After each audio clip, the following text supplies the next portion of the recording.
অনেক বছর আগের কথা।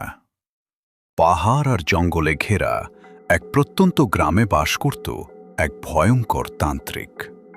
তার নাম ছিল কালীনাথ। গ্রামের মানুষ তাকে খুব ভয় পেত, কারণ তার সম্পর্কে নানা অলৌকিক গল্প প্রচলিত ছিল।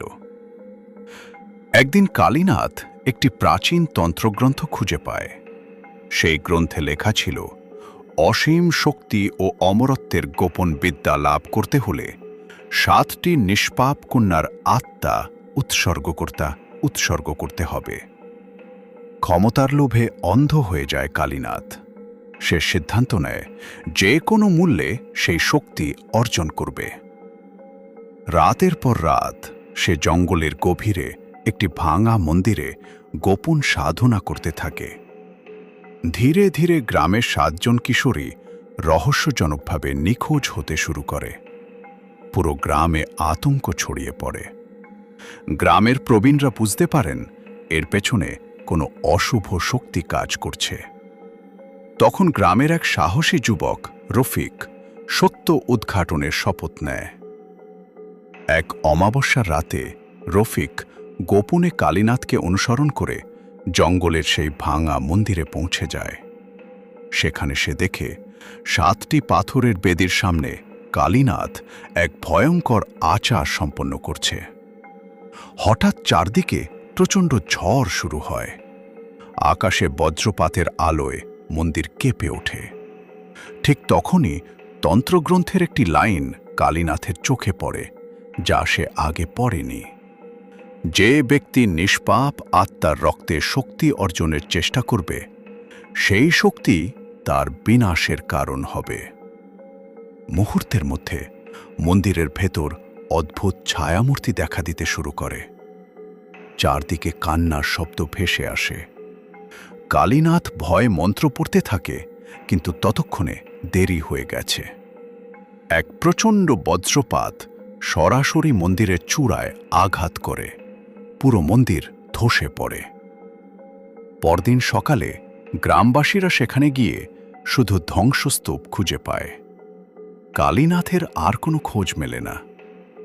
এরপর থেকে সেই জঙ্গলকে সবাই 7 বলির বন নামে ডাকতে শুরু করে। গ্রামের বৃদ্ধরা আজও বলেন, অমাবস্যার রাতে সেই ভাঙা মন্দিরের ধ্বংসস্তূপের কাছে গেলে দূর থেকে কারো মন্ত্রপাঠ আর কান্নার শব্দ শোনা যায়। আর সেই রাতের পর থেকে আর কখনো কোনো মেয়ে নিখোঁজ হয়নি। কালীনাথ তান্ত্রিকের মৃত্যুর পর অনেক বছর কেটে গেছে। জঙ্গলের সেই ভাঙা মন্দির আর ধ্বংসস্তূপকে সবাই এড়িয়ে চলত। গ্রামের মানুষ বিশ্বাস করত সেখানে এখনো অশুভ শক্তির বাস। কিন্তু একদিন শহর থেকে 4 জন যুবক আসে। তারা এসব গল্পকে কুসংস্কার মনে করত।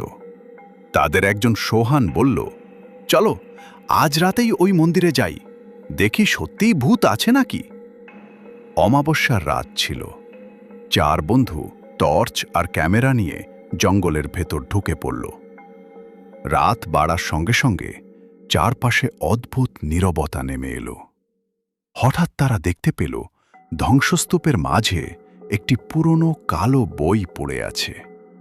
বইটির মলাটে রক্তের মতো লাল অক্ষরে লেখা, মহাকাল তন্ত্র। সোহান বইটি হাতে নেওয়ার সঙ্গে সঙ্গেই ঠান্ডা বাতাস বয়ে গেল। দূরে কোথাও একজন মানুষের গলা শোনা গেল, আমাকে মুক্ত করো। 4 বন্ধু ভয়ে চারদিকে তাকালো, কিন্তু কাউকে দেখতে পেল না। তারা দ্রুত গ্রামে ফিরে আসে। কিন্তু সেই রাত থেকেই শুরু হয় ভয়ঙ্কর ঘটনা। সোহান প্রতি রাতে একই স্বপ্ন দেখতে লাগল।